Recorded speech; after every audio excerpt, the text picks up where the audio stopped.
Greetings, guys. Welcome back to my channel. My name is Monette, and this is my channel, Evolve with Monette. For those of you that are new here, I'm a professional intuitive empath. And what that means is that I talk to you guys all day and help you navigate the labyrinth that we are in this matrix called life. All right. So we're going to jump right into the subject matter at hand, extracting the most from your soulmate relationships. One of the things that you will understand if you were here and listening is that we will be given many soulmates in our lifetime.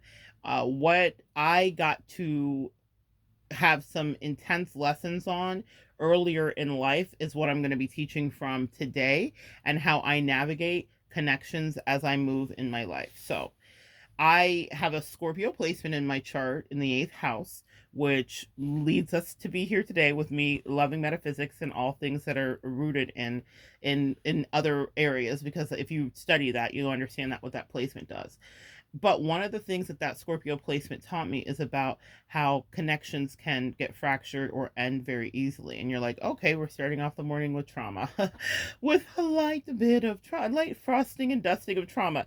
Well, yeah, to a degree. However, what it did was it strengthened me. Any placement in your chart that is negatively aspected is there to teach you. And if you can conquer, master, or really hold yourself accountable to understand why it's there, what you will do is have an exponentially better life. It's just that simple. So I have a Virgo placement that deals with health. My health has been a huge focus. And if I figure out my health, life would be exponentially better. And the more I figure out my health every day, every surgery, every time, my life gets better, even if it feels like it's this long process. Those negative placements in your chart sometimes are long, hard lessons, but once you get them, you never look back, and then it's longevity in whatever area of your life that that lesson was. Longevity, success, and the ability to understand. So for me, it was the eighth house with that Scorpio placement, and the area that it really affected my chart was regarding friendship dynamics and things breaking apart very quickly, because I believe it's a Uranus placement, and so that's erratic behavior if you understand that planet that is not even shaped properly. So that's another story for another day. But what it means is that I had to figure out, well, if this is a placement in my chart, how do I make this work the best for me? And this is the wisdom that I want to pass along to you today, even if it's not the placement in your chart. Empaths, our attachment style is that of definitely being codependent, right? We are always working to hold boundaries and develop our boundaries better. Our style and way that we express ourselves can sometimes be people pleasing. These are things that I never wanted to talk about, but these are the realities and the truths of who we are. And so to thine own self be true, and you need to know yourself in order to evolve. So here we are. So understand that about yourself. And so understand that in these connections that you find yourself in, you can lean into that. Now, that doesn't mean that you can't be your own good self and all the rest. That's another video for another day. Don't change who you are. Be yourself. Have your love style. Have your friend style. Have your energetic connection style. But what I'm talking about here is understanding that in the people pleasing and in the codependency, you can outstay a welcome, right? And so that's something that that scorpionic placement taught me to have heightened awareness to, is what is this relationship supposed to teach me? What is this relationship supposed to teach them? What is this relationship supposed to teach us? Those are the three questions that I ask myself upon the entrance of any new soulmate connection. Everyone is not your soulmate. You will know, if you're familiar with that energy signature. Maybe that's a video that I can make to help you discern. But what I will tell you is, what are they here to teach me? What am I here to teach them? And what are we supposed to be learning about us, right? So, meaning, because those three questions will give you intel into future connections and how to get things done in a better way. So if you can extract that from the connection or go into it knowing this is what I'm here to do, you maximize your connections. Now, I have had to learn how to maximize my connections. Some of our charts are not all set up the same way. So some of you guys will have long-term relationships and you can't even relate to what I'm saying. You're like, well, I've had the same bestie for 25 years, or my husband and I met in high school, degular, whatever the case may be. We all have different experiences, but it doesn't matter who you're with. If you are cognizant that they're there to teach you something, you will get the most nutrients from that connection. You will value it more. You will edify it more. You will treasure and savor every second that you're with the person. Because one of the things that creeps into our relationship dynamics is apathy. After a while of being with someone, we take for granted whatever it is that we're doing. Any of us that have been in a long-term marriage, long-term friendship, can know that we can start to just be like, that's just regular degular. Then you juxtapose it against maybe another experience and you're like, oh, I get it. So what I want you to do is have that level of awareness for every connection that you're in. That negative placement in my chart taught me how to maximize and squeeze the juice out of every connection that I'm in. And that also means that the feedback that I receive in my connections, even if they go left, is fairly high. And I know that seems crazy to say, but when I say feedback, like, let's say for my bestie, I know what the feedback is of how she experiences me as a friend. Well, she's a current active bestie, but I've had exties, right, that also would say a similar thing. They might hate me for whatever reason or have their own issues or take umbrage with me for this or that, but the fundamentals of who I was in the relationship stand strong and true. So that is what I want for you. And that is what I know you empaths are incredibly capable of. We are good humans, essentially. It doesn't mean we get it right all the time, but it means that we are some of the best humans that some people will ever be around. And they, for that reason, they specifically take it for granted faster. And so what I want you to do is, if you're in a relationship, understand you may not be there forever. So go in to extract everything you can, because if you have to leave it prematurely, or if the person acts up, or if it goes left for whatever soulmate destiny reason it's not supposed to go right, you will not leave feeling bitter. You will not leave feeling sad. You might feel some level of that for a minute, but in the end, you'll say, I got everything I needed to have from that connection, and I gave everything I was supposed to give to that connection. Does that make sense? What's in it for me? What's in it for them? What's in it for us? If you can approach your soulmate connections that way, you will suck the marrow from the bone. And that way you won't be left spinning out and wondering, oh, could I have done something different? I also highly recommend you lead with your integrity, you lead with your truth, you lead with your whatever means the most to you. Because when it's, you know how they say we left it all on the table? That is the feeling that I seek and aim to come away with from every connection. And again, I know that may seem very macabre, but I enter connections with the understanding they will die. Well, Scorpio rules death. Do you get it? Scorpio rules death, transformation, and rebirth. So either you're going to be in a connection with someone who's going to do the work and come with you and evolve, or it will reach some point of stagnancy, and at which point, whomever is the partner that's choosing to have growth, or maybe both partners are choosing to have growth, but in separate directions, that tie that you have will sever. And I want you to get comfortable with knowing that, because a lot of us former and recovering codependents and people pleasers have a hard time letting go of who we get codependently attached to. And that was a huge, huge issue for me until I got drugged, actually, by the universe. And really, they're correcting me. They said, you drug yourself. Come on, angels, make me tell the damn truth. They said, you drug yourself. Because we gave you plenty of heads up. Message, empath, the messages always come.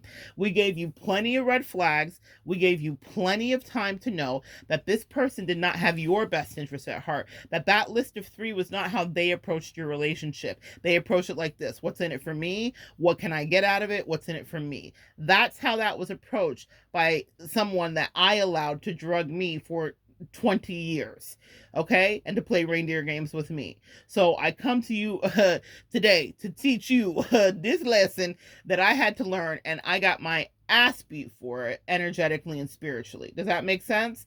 But I did it to myself in great degree because I was unwilling to apply that principle, actually, of release and death to something that needed to die, probably from almost its inception.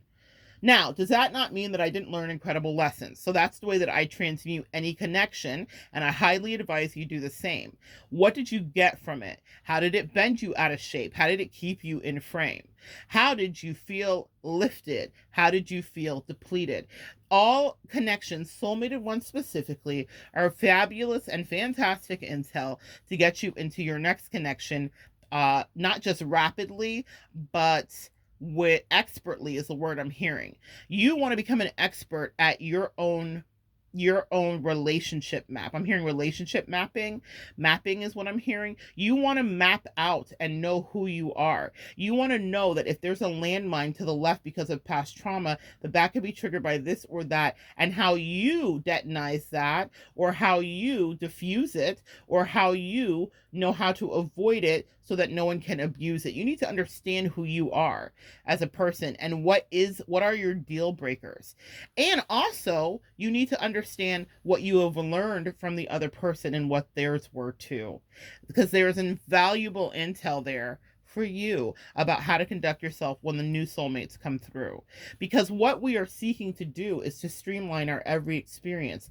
And humans are the great variable. We cannot predict behavior, we cannot change behavior, we cannot force, we cannot do anything. As for those of you girlies and guysies that are into all that spell work, you cannot at all, unless it's consensual. Like if two people want to do work together and sex magic and all that stuff, that's one thing. But that is also highly, that comes with some consequences too. But if you're doing something against somebody else, that's bananas, guys, because you cannot make anybody care about you, love you, or stay with you. You have to pay attention. And why would you want to? Can I say that part? Why would you want to? Why would you want someone to be around you that isn't really that invested in you or isn't ecstatic? Because what I will tell you is that you can in fact, find your alignment and your proper match. But you have to believe that you deserve exactly what you want and believe that they deserve exactly what they want too. So these are all the beautiful lessons that I learned with each new soulmate incarnation about how to manage that. The placement of death in my chart regarding friendships ending doesn't mean that I will forever just have that be a terrible thing. I have long-term connections, but what it means is that if it goes short, I get the most out of it so that I can grow and so that I can maximize the worth of that connection. It lives for me infinitesimally in all the new connections that I make because I tweak things as I go and I understand myself, for goodness sake, in a much better way. And I understand humanity differently because a partner teaches you about how we all process things differently and how we all are not the same and how we all don't 12 I think was just how we all process things differently and how we're all not the same. So that's what I want you guys to know, is that if you go in with an expectation of what you're going to get out, you'll be looking to get those things out the whole time, and it won't be something that is a haphazard that you have to reflect after. Life is so short. I saw a clip from Eddie Murphy. It's from a movie. I think the movie was called The Guru, or he was a guru in it, but he's kind of walking through, talking to the camera, pretty much like breaking the fourth wall. It's really cool because I know he's playing a character, but it felt like he was talking directly to me. And he was saying, we have 75 summers. And I thought about that. And I've had 42 summers here on this earth. 75 summers, if you're lucky, is what you get. Some of us shortened, some of us elongated, yeah? And he's like, what are you going to do? This is like not a test run. That placement in my chart has made me incredibly aware of the fragility of life. And I wish I could not pass along my experiences of how I got there because they were kind of horrific. But I will tell you that I am so grateful for knowing that life is finite, because all of these relationships that we spin ourselves out over, all of these jobs that we maybe invest time and energy into, all of these familial connections where we allow people to override our boundaries, none of it's worth it. You have 75 good summers, or more if you're lucky, and less if you're lifing as life will life. Make the most out of the time that you have and the connections that you have.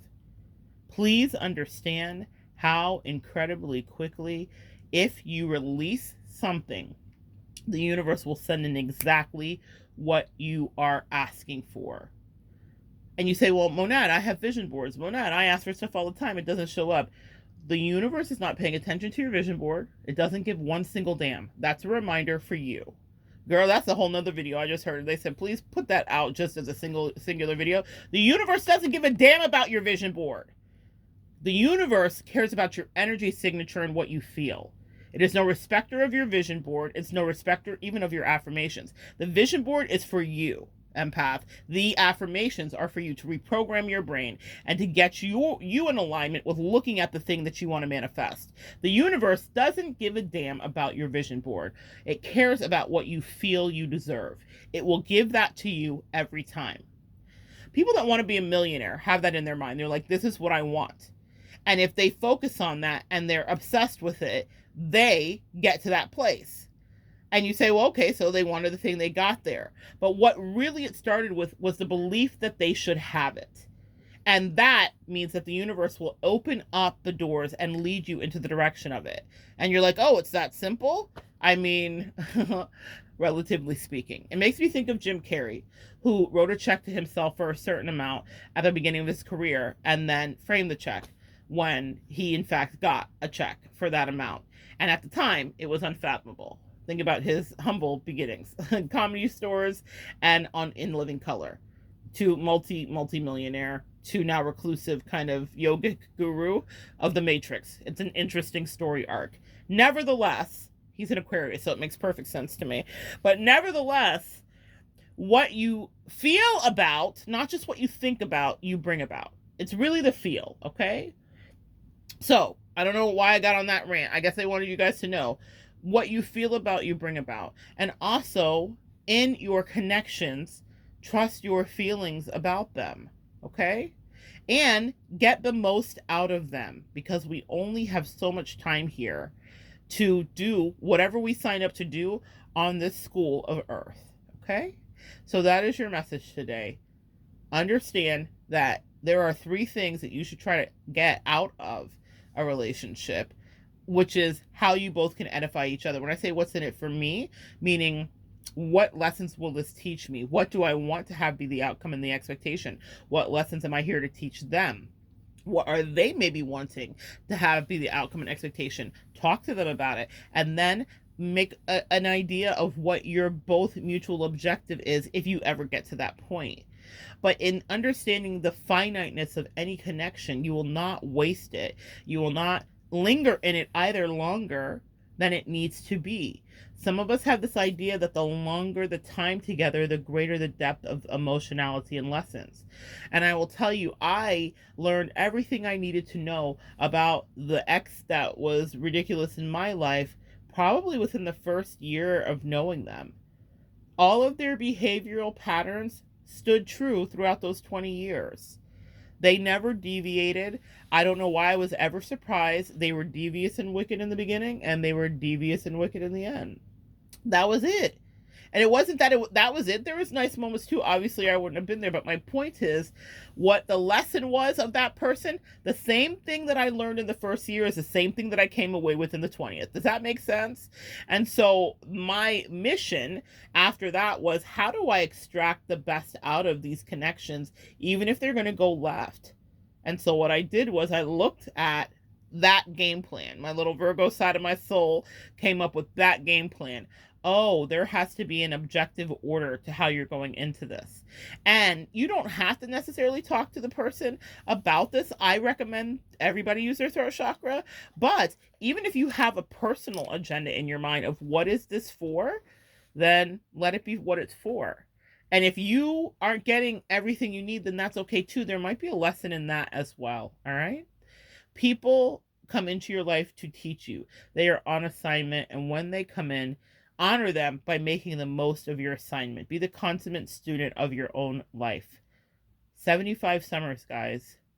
Don't waste them in long. I don't have 20 more years to ever give anybody. I can't even believe I spent 20 years being friends or in a connection with one person that was that way. We'll leave it at that for as long as I did. But now in retrospect, I'm like, whoa, I literally at 42 summers don't have 20 years to give somebody else that doesn't light my soul up, that isn't in alignment, that isn't fully connected, in a relationship that's not fully requited, in a relationship, like all the ways that we have wasted our time in our life. Think about that.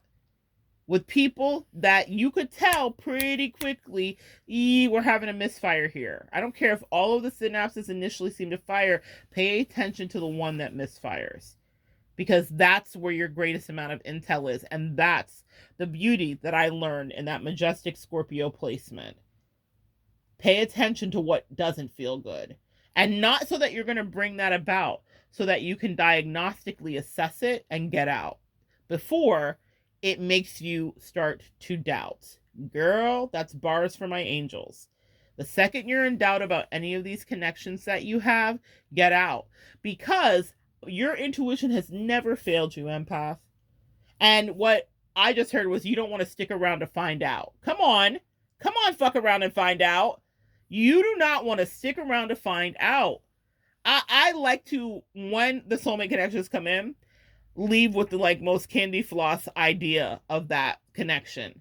So the best way for me to do that is to honor when there's no longer convection or it's not working, and then leave. Because when you do, then I look back happily like that was a great experience, instead of bitterly like I did with my ex, where I'm like, ooh, you know the words about how we all feel about that one ex, right?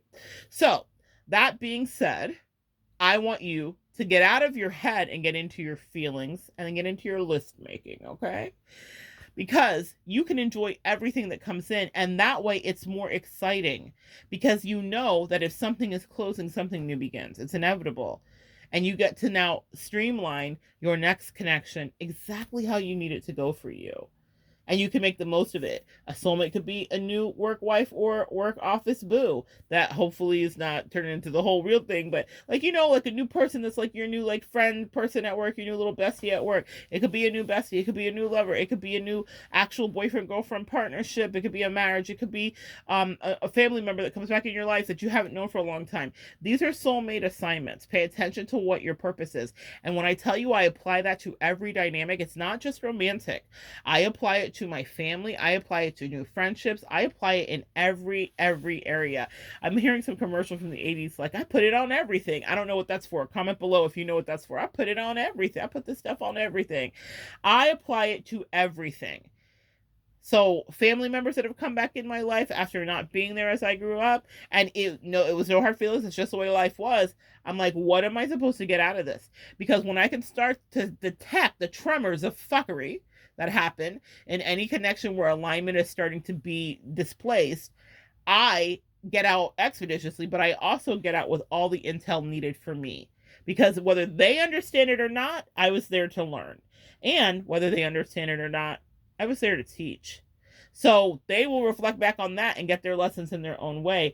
But it means that I'm at peace when it's time to leave. That's what that Scorpio placement taught me. How to be at peace when it's time to leave. Because if you live integrally, if you live honestly, if you live communicatively, meaning high communication, then you won't feel any way if your family member that's wild with the Taliban goes off the reservation. You'll be like, oh, okay, I see. I understand that that was a possibility. But here's what I've learned, and here's what you've taught me. Whether you want to tell them that or not, you need to know that before you go, before you get got. Real talk. Because how we get God is when we stay and stay and stay, when we heard the red flags, when our angels and ancestors told us walk away, when we overrode whatever gaslighting or whatever thing they did or didn't say, that's when we get played.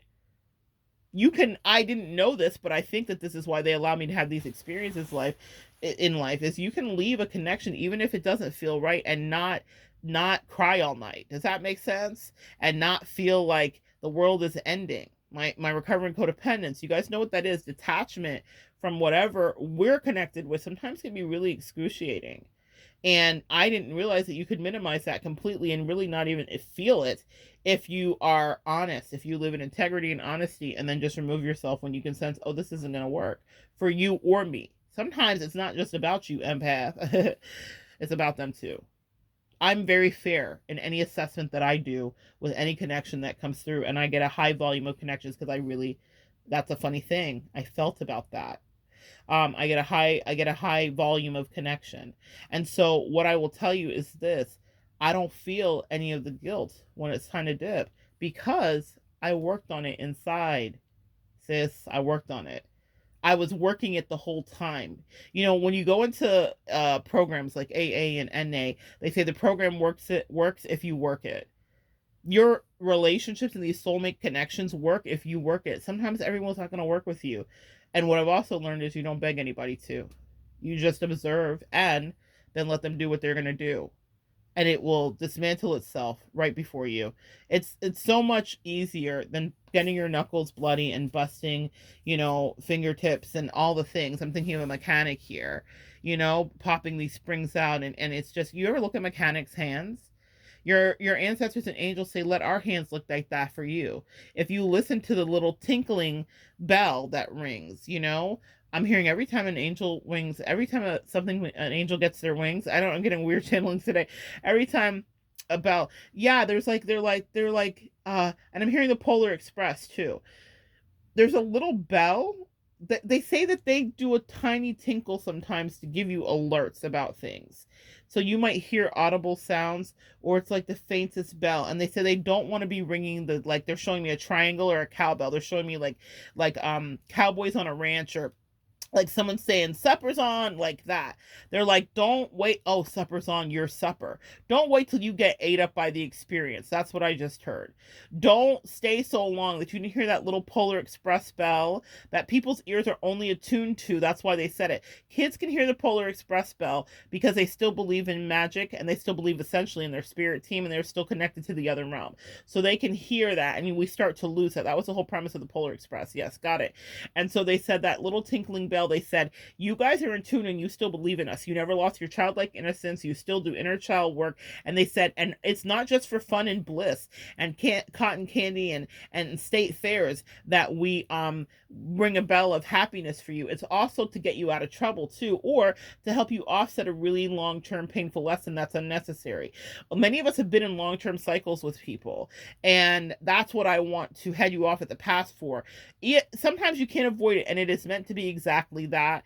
But for the most part, a lot of us override signals to eject ourselves out of something because our pleasure center and our attraction level and our self-interest override that tinkling bell that understands intuitively that this is not going to end well or go well, or that I've extracted what I needed to. And that's why I say go in with the objective to do the best for them and for you. Okay? Because what you will get out of it is so much, you will just get out of it so much better. You get out at a sense of peace. You get out at a sense of understanding, and without all of the regret and all of the emotional hangover and all of that stuff. You're like, I get it. It makes so much sense, and I'm grateful. And then you keep it moving, and guess what happens? The universe hears you and then sends the next one. And you all would not believe it, but that's exactly just how it goes. When you release them, the next thing you need to know, or the next lesson, or the next connection, or the next whatever, enters itself in without you having to do a thing. Stop getting your knuckles so bloody and worked up. They said, let us tell you when to make the cut or when to keep it up, because there will be some people that you are exactly supposed to keep it up with. And that's amazing too. Okay? So I want you to know that you have that in you, that you can channel, even if it's not your placement, the ability to understand when a relationship is through, or when you've learned everything that you can and what's the best for you. Ask yourself that at the end of it, empath. In your 75 summers, what's the best for you? Life is so short to be spending it not getting ideally what you want. I'll finish with this. When you stay in what you don't want, you tell the universe that that's enough. If you want more and your needs aren't completely fulfilled, you're allowed to have that. The other person wants more and their needs aren't completely fulfilled, they're allowed to have that. I get a lot of calls from people that are like, oh my gosh, like, what are they doing? And da da da da. And I'm like, manifesting exactly what they want. Well, what are you doing? I'm not trying to be harsh, guys, but you will not be in alignment with everybody. People are here to teach you lessons. And if you can look at it that way, then it doesn't feel so tragic, right? Because it's like, oh, okay. You get that? That's the magic of Scorpio breaking my heart over and over and over in my lifetime until finally I made peace with it. I had to make peace. I put up a channeling here recently about the tarantula. The way that Scorpio broke my heart is the way that as a shaman and as a practitioner, I had to make peace with spider energy. I had the most incredible arachnophobia, and I had to make peace with spider energy. That doesn't mean that I'm welcoming them to me. What it means is that I make peace that they exist and I understand their good and bad traits.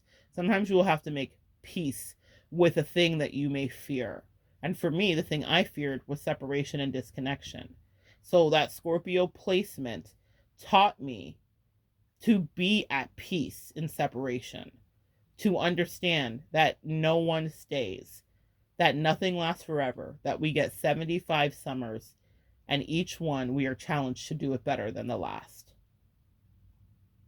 I never thought I would be there.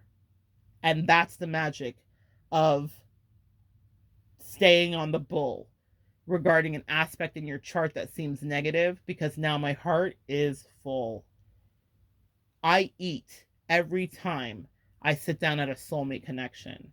I'm taking it all in, every single ounce of it, because I know that there will be a time when my cosmic waiters come to take the plate away. And you're like, oh, Monette, that's like such a tragic thing. Like, who wants to go into that? I don't know, guys. I'm grateful that they gave it to me because it's now helped me to survive differently. And I want to pass that along to you. I no longer am in angst. I'm no longer in whatever. I'm like, oh, that wasn't meant for me. You have something better? Thank you. That's the energy. And it's great. And what I love about it is that as you up level, the things that come in get better and better and better. So even if you're like, but wait, that was so good. It was, but was it everything that it could be for you, or that was your ideal? Was it everything? Question that hurt, but it's the truth. That was their ideal. Because why do we want to ever be in any connection, friendship, partnership, or lovership that isn't exactly what we want for the most part, right? We're humans. We're not going to hit everything out of the box. But get as close as you can. And while you're getting your knuckles bloody, the universe can't get close for you. So take your hands. Jesus, take the wheel. Take it from my hands. Because I can't do this anymore. I'm letting go. You got to let go of the control because you have an expected outcome, a desired outcome, an attachment, an attraction. If that's what is leading you, you will be led by that. And then you will get to that 20-year drag, God forbid, that I had to go through and be like, how did we get here? Why did I let this happen? Well, you did it to you, sis. That's what the angel said to me. They said, we told you everything that you needed to know, actually, about that person immediately, pretty quickly. One of the things that happens with the red flags is that we all hear them. And I know we hear them because I counsel you guys every day. And you tell me this red flag and that red flag. Now, I hold you accountable to be like, girl, didn't you see? But when it's just you and you, because you can't always be with me, you will have to do that for you too. So I've paid attention to all ranges of things in any soulmate connection because I know that soulmate connections are going to do what they do, and they're not always there to be there infinitesimally. Yeah. So get the most out of them pretty immediately. And if it goes on into the future, then excellent. But I'll lend you some of my Scorpio energy there to help you make peace if it has to end. Have no fear. There is a new connection that is better in alignment for you that is near. And your angels love when you turn on your intuition and turn off your blinders, because then they know that you're working in tandem with them. They're really proud of you and they want to give you the puppy. Me and my bestie talk about giving a puppy regarding like dynamics where people energetically want to bless you, right? So the puppy is proverbial, right? And so your angels love when you say, I choose me. I choose me. I choose to tell the truth to me. Sometimes you'll be in connections where people won't tell you their truth. And that's okay. That's why our intuition exists, and that's why our spirit team gets their knuckles bloody. They got bloody knuckles so that we can have bloody shoes. They definitely walk so we can run. What that means specifically is bloody shoes is a level up, referring to Louis Vuitton, a shoe that was very associated and is still with celebrities and whatever because it's very expensive, but it's a red bottom shoe. They have bloody knuckles so we can have bloody shoes. Does that make sense? So that we can be walking in prosperity emotionally. You guys get it?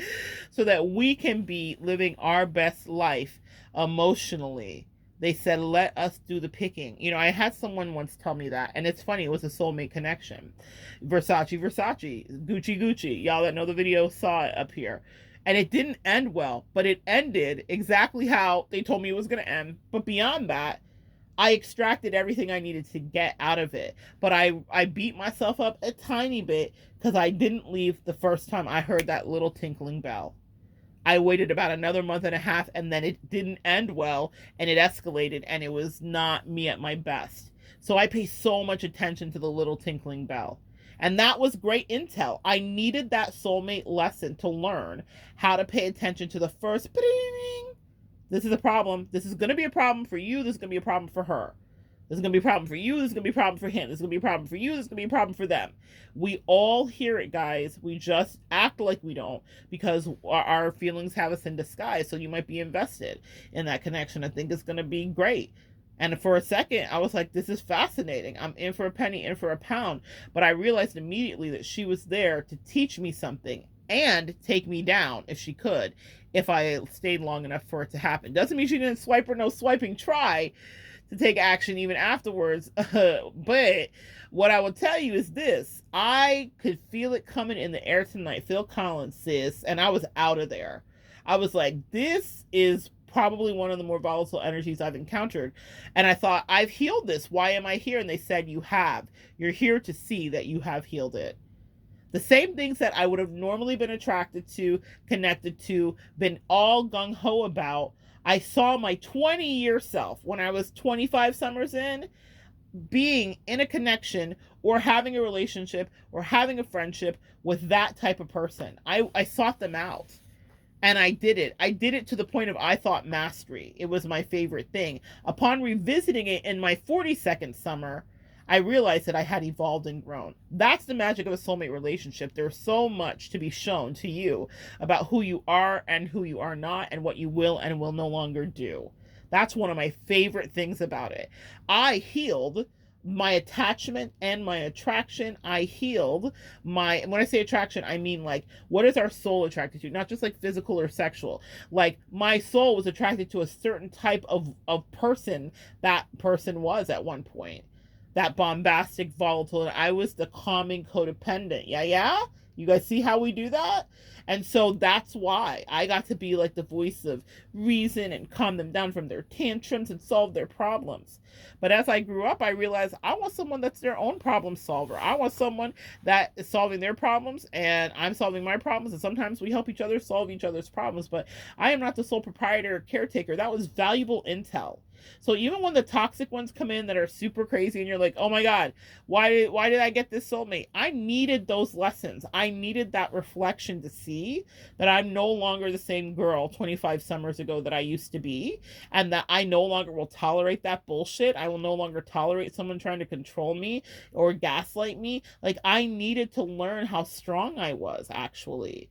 So those soulmate connections come in to teach you those things, but I still could have exited sooner and got the same lesson because all of the information was there that month and a half previous to when I actually was like, I'm out of here, hot smoking conviction. Good night. So take what you need to know. And even from the negative ones, there is deep, fertile soil in which you can grow. I learned so much about myself. I learned so much about my intuition. I had a almost real shamanistic experience. I might come on camera later, and if I can find the picture and show you. When I was trying to decode what was going on with that, your angels and ancestors, guys, are always going to be chatting with you. And the more in depth you get into your spiritual gifts, the more things start to happen in a way that's almost like it's magic. And if you've ever done acid, it's that, or mushrooms, it's that. And it's funny, I just did mushrooms a few days ago, and I was having some incredible, it was like a pretty strong dose, and I had some incredible epiphanies. But I was sober the day that I looked at this picture that I may show you guys here. I really hope I can find it. And I was dealing with a specific sign that Versace was a Virgo. And this thing appeared in a bag. I had gone to a convention, not a convention, excuse me. I had done a retreat in Atlanta, and so people were helping me pack stuff up and unpacking my car and putting things in and out. So like the woman that hosted the retreat, her husband, and then my friend and all that stuff, right? So I wasn't the only person touching my stuff. Other people were in the room, like all of that. So something ended up in my bag that I didn't put there, that I don't know how it got there. But as I was trying to decode the duplicity of Versace, Gucci, this picture appeared. And when I show it to you, I'm gonna have to find it. Oh God, I hope I can find it. When I show it to you guys, it told me a whole story. It was, well, I read tarot, so I'm used to looking at pictures and getting images and downloads. But everything I needed to know was in there, right down to having the word Virgo on it. So it was so clear to me, because they said, we don't want you to live in your head. Your spirit team loves you so much. They said, we want you to concretely understand the level of betrayal and duplicity. So we want you to see it visually so that you can understand. For that reason, in that moment, they allowed me to do that. So in any case, that's how your team will communicate with you. It's pretty incredible. But in any of these soulmated relationships, but I needed that experience. The reason I'm saying that is this. She was so toxic that my brain had to like my intuition had to override my common sense. And so I started moving very shamanistically with her. I started perceiving the duplicity instead of having to hear it or feel it or discuss it. And I also was away. I had already extricated myself away, but my brain needed peace, and they gave it to me. Our angels love us so much, y'all. Our spirit team rides for us so hard. If you just open your mind up and ask for the energy or the answers, you will get them. But they said that's why that toxic soulmate was necessary. Not all of them will be toxic. Thank God. I was like, thank you, God. No, I've had really sweet ones, even sweet ones that I don't stay with, but I absolutely loved the experience with them. That one was crazy, but I needed that, because that also leveled me up too in another way. I was like, here's another new skill unlocked. And that's the thing. When you get out and you listen, you get a gift. You get a gift. You get a new gift of discernment in whatever capacity that soulmate was there to tell you or teach you. So for me, it was about understanding the avariciousness of people, or what lies beneath. She was deeply bitter and things like that. So whatever. Not every soulmate, even the ones you don't stay with, are all that bad. It's not that bad. So get whatever the lesson is that you're supposed to have. But I'm not going to begrudge Versace, Gucci. I'm grateful she came in my life. She taught me about a certain kind of person. She taught me about what I no longer want around me as a friend. She taught me so many things that were invaluable that I take with me and will use in soulmate connection again and again and again. So don't rue those toxic moments with those people. But my urgency and urging to you is this: don't stay longer than you need to. Because I knew exactly who she was about a month in. And my brain started tinkling, tinkling, tink. But because there were other alluring things, and I thought, oh, this is interesting, and I was at the time of my life, I went in that direction. I heard the tinkling bell. I didn't pop out when I needed to. I knew it wasn't going to end well. Here's the bonus of popping out when you need to and using that scorpionic energy. If you leave before it turns into a shit show, then you can salvage the connection to some degree. Or you can learn more beautiful lessons. Or you might get another cycle around the moon with that soulmate. Does that make sense? If you're supposed to have it. Maybe sometimes you're not. But I feel like, why take the path of absolute destruction when you can already tell, oh, this isn't going to work for either of us. I get it. Right? That's fair. And I love fair. All right, guys. Come back and join me next time, and we will continue to evolve together.